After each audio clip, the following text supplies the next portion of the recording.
It's time to accelerate. Hi, I'm your host, Andy Paul.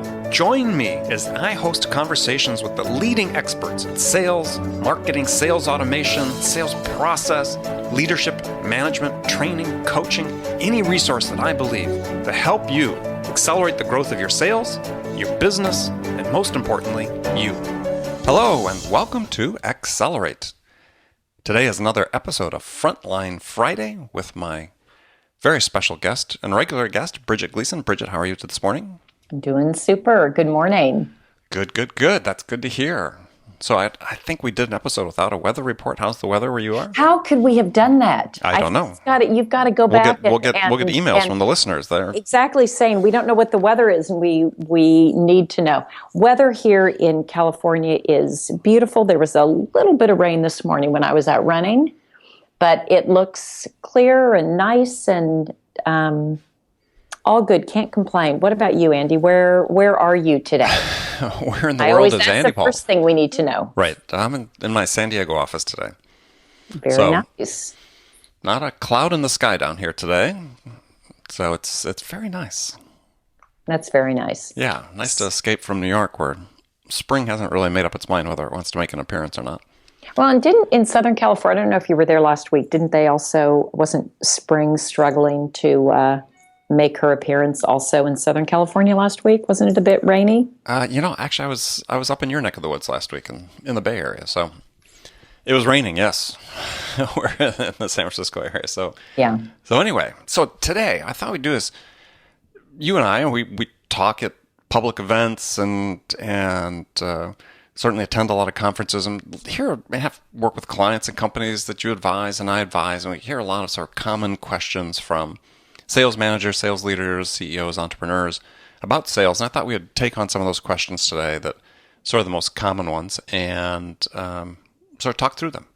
Great. So the ones that I've heard a lot recently has to do with how do I design an effective compensation plan for my sales team? One that, achieves my goals. Andy, can we get a real expert to talk about this one? This is so vexing. And I hear this one a lot as well. And it's one of these that, I don't know if anybody has really cracked the code on designing a great sales compensation plan. Yeah, I mean, what would you say about that? Well, let's think about a different question, sort of aligned with this topic, is because I raise this all the time with companies. Mm-hmm. Do you even need a sales compensation plan? I mean, do you need to pay commission to your sales reps? It's interesting that you asked that. I have a startup that is kind of going back and forth on that one as we speak. They traditionally haven't. And they're wondering if that helps or hurts. You create a different, I think you're going to get a different kind of person.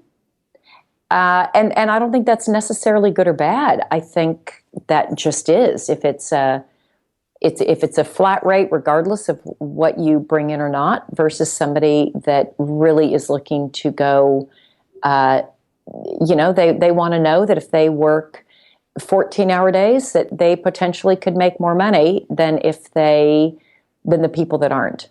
Well, I think what would you say? What would you say about that? Well, I think it's a cultural issue, right? Yeah, because you start creating a divide between sales and everybody else when sales gets paid commission, which is not necessarily bad in all cases. But I harken back to an example of a company I worked for a couple of decades ago, actually, where I came on board and started a division of the company, and we were selling sort of custom products. It was large development projects doing on a custom basis for customers. That these products would then go on to become standard products, but initially they were customized, and it really was very much of a team sale. I mean, it took engineering, customer support, executive team, sales, and so on. It's sort of prototypical large complex sale. And in that environment, the CEO was really pretty clear, and which I thought was, very astute on his part, because this was very much of an engineering-driven company, as many tech companies were and are, and said, I can't justify to the engineers why I would pay commission to the sales rep because the engineers were as instrumental in getting this deal as the sales rep was. So in that case, it's really a cultural issue, is who did the work to help bring in the business, and a matter of treating everybody equitably. And so in that case, the sales reps were paid a nice salary. And a couple years down the road, where some of these products matured and became standard off-the-shelf products, then they could earn commission selling those. So fundamentally, I like that model because I'm very much a believer that sales is the tip of the spear, but they're not the spear. And as you say, in most companies, well, in every company, sales is doing a piece of it, but they're not doing all of it. Mm-hmm. And if you really want to foster this culture of everybody's in it together, then just having sales be yet another role. I mean, the only argument against that is salespeople get commission, but they're typically when you look at their OTE, it's because they're getting a salary typically half of what their OTE would be. So it's just how they're being paid. This was early on, where we offered the sales engineers an opportunity to be paid. Actually, I think they offered everybody in the company, it was a small company, to be paid the same way that sales were paid, so that you can have the upside as well. Mm-hmm. And no one else in the company wanted it. So they said, we would rather just know what our salary is and have the OTE be less than have there be the mix, than have there be the variable. So oftentimes other people in the company, they don't want they don't want that level of risk associated with their salary. Well, I think that if you look at it in the context of, this might be something you do in an earlier stage company, right? As when you have less standard product, or the product requires more of a team effort to sell, then I think it makes a lot of sense. I mean, but even in that company, the example I gave, we ultimately started paying commission once we had standard product. But in the early days, I mean, you don't want to pay your sales reps a draw or any of these other things that that oftentimes are asked for, because the product's so new and the sort of prospects are somewhat uncertain. So paying somebody a little bit higher salary up front and then over time shifting it to more of a variable seemed to be a good solution. Yeah, and I've seen that too, Andy, and I definitely would recommend that. That seems like a good solution to me. And as you said, there are comp plans that make sense at different stages, at different times, in different situations, which, again, it's why there isn't a definitive source or comp plan that a company can roll out and say, this is what works for our company, because a lot of it has to do with what the objectives are for the company at a particular point in time. Mm-hmm. And so another question that I get along the same line, and sort of the last one we'll take on compensation is do you have one plan for the entire sales team, or, and especially this is true against small and mid-sized companies, can certain reps have a different plan than other reps depending on the accounts they have and so on? So I like simplicity. So I would like to say, yeah, just have one plan. I found that hard in reality.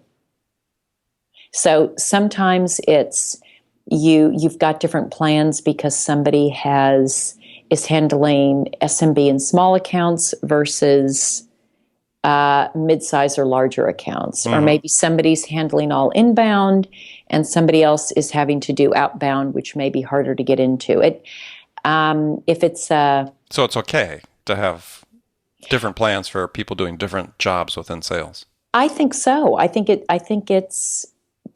needs to be. I think to have everybody on the same plan, again, while I like the simplicity, I think it's hard to execute fairly. All right. I like that. I agree. Done the same thing myself. All right. So another interesting topic, it's somewhat aligned with what we just talked about, and this again, that's more of a small and mid-size company problem, perhaps, is, I'll call it title creep in sales. I see this a lot of times in smaller companies as they bestow titles on salespeople it's sort of a form of implicit compensation. I guess the salesperson thinks they need to have a more important sounding title in order to sound worthy of the customer's time. Gosh, this one, I have been asked about this and at every... A bazillion times. A bazillion times. So this is really very relevant, very germane. So it's basically when a salesperson wants either a manager role or a director role. At least by title. Yeah, they want some title. Sometimes it's for internal reasons, like they feel like they deserve, hey, I'm doing the job of a director, give me a director title. Mm-hmm. And sometimes they want it for external reasons. If I'm going to be interacting with these VPs, then I need them to know that I'm, at their level. So I need at least to be a director. So do you buy that argument? I don't buy that argument personally. I think that that buyers are very rarely fooled by a title. I mean, they know. I agree.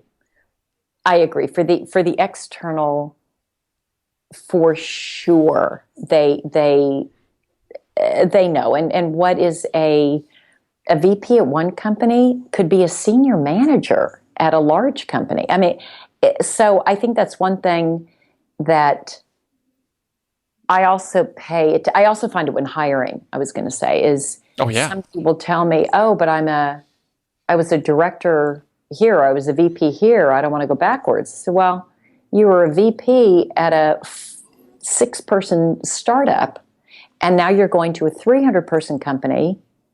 You're not going to be a VP. It's so you can either stay with a small company or understand that here translates to a senior director role.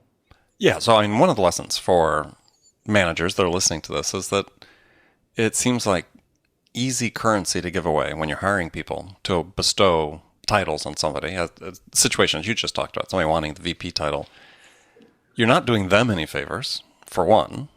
And two is you're not doing yourself a favor, because it's just going to make your life more complicated as you continue to grow.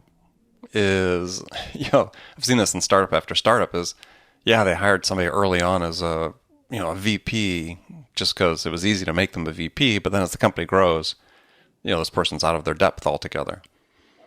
Yeah, but they've got this title, and suddenly readjusting that for them, especially if they're making a great contribution to the company, but they're just, haven't grown with the company. They didn't have the capabilities of growing with the company, but the job they do is important. They do a good job. I've seen this a number of times, but rarely does the person want to stick around when their title's, downgraded.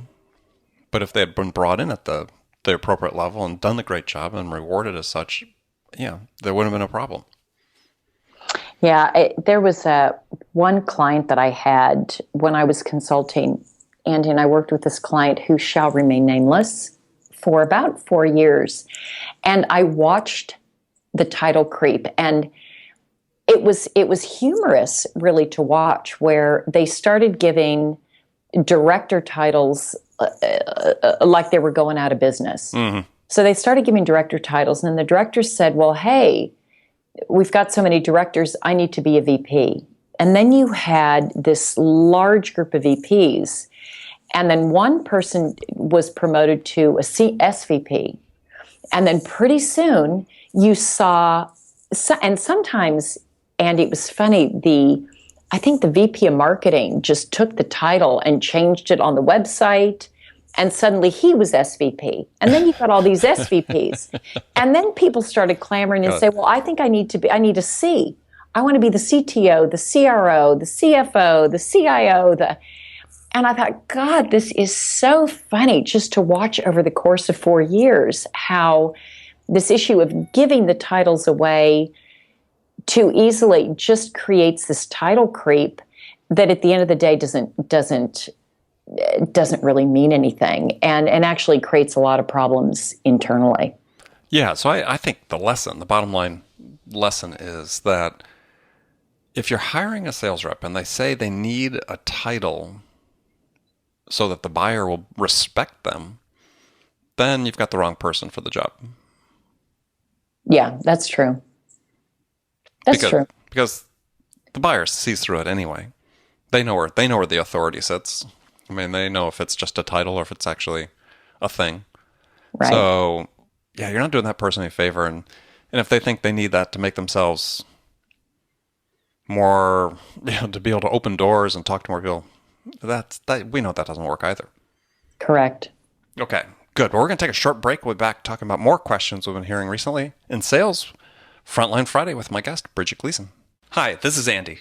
Connect and Sell is used by sales reps at nearly 1,000 companies, including hundreds of technology startups and several Fortune 500 companies, to overcome the challenges of getting prospects on the phone.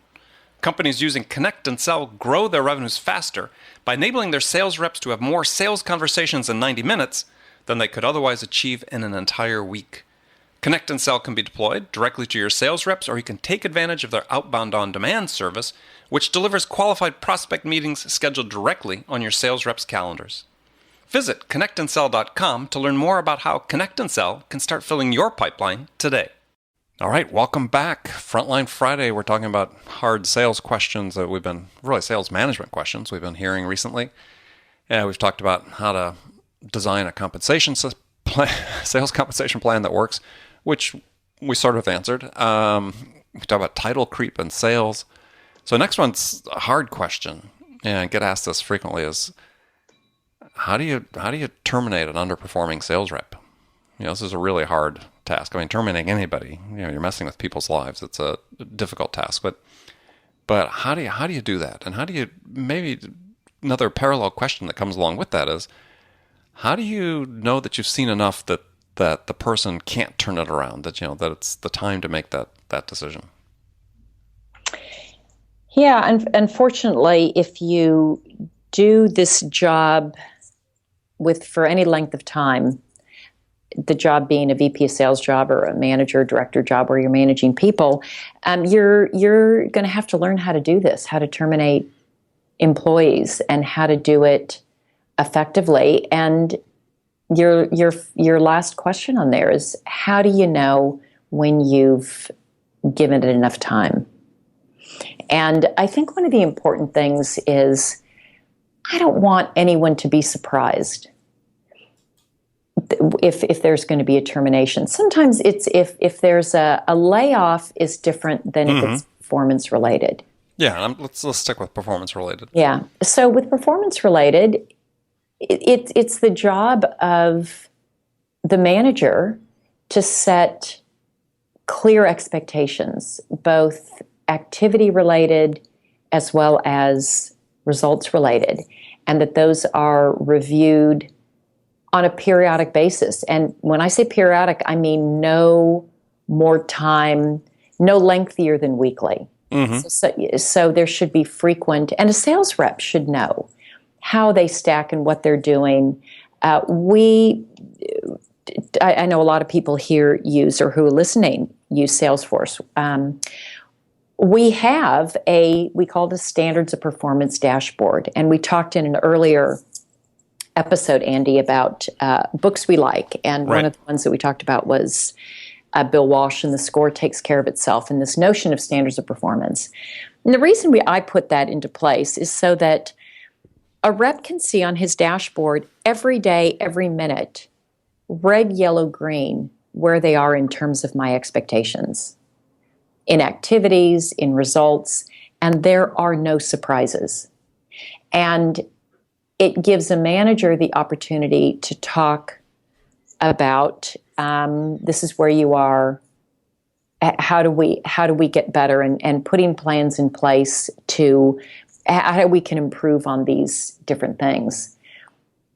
In terms of how long do you give it, I think that probably needs to be answered with some context How long does it take other similar people to do it? Is there a certain ramp that you expect?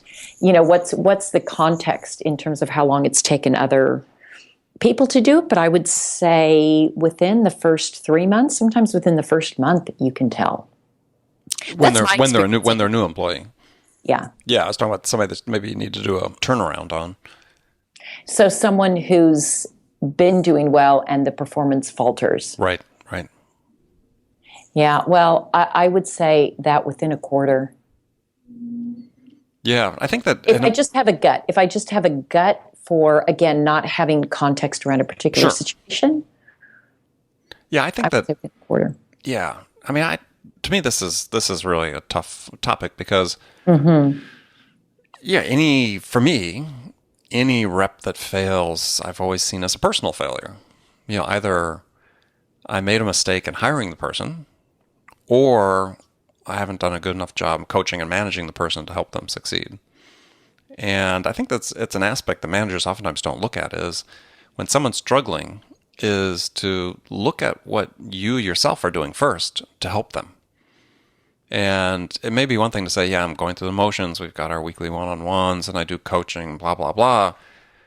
But, are you putting that extra effort in to help, especially if you think the person, it's a situation where maybe they were doing well before, and suddenly they're not doing as well, or that you hired somebody that you thought had great potential, great track record, and something just isn't clicking in your environment, is you got to look at what you're doing first and foremost and say, okay, am I doing everything I should do? Am I being clear enough with this person what the expectations are? Am I devoting the right amount of time to them to help them understand exactly what works in this environment? Have I modeled the behaviors, with customers? Have I observed some of their calls? Have I taken them on calls and, shown them how to do it? Have you taken the steps that really required? Because you've made a big investment to hire this person. If they've been on board for a while, you've made a big investment in onboarding them.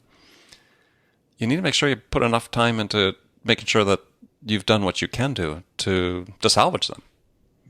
I couldn't agree more with that. I always tell my team and my managers, my reps, that it's my job to make them successful.